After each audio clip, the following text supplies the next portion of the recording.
To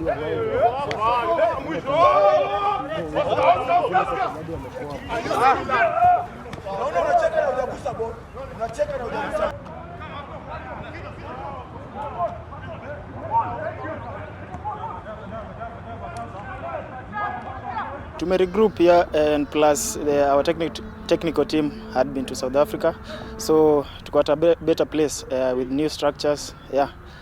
So and plus floodlights and the Safari Sevens to gear to the Kenya Cup season, so to got a better place. The expectations for the new season, we're trying out a new structure, plus a new structure from South Africa, so to go at a better place, because haijakuwa Kenya before. So to got a better place. We are taking everything slow. We just want to concentrate on what we didn't do well last season, basically department-wise, and see what we can sharpen. Where we went wrong, we want to fix it nice and early. So I mean, the preparations are good. A stride at a time. We are on course.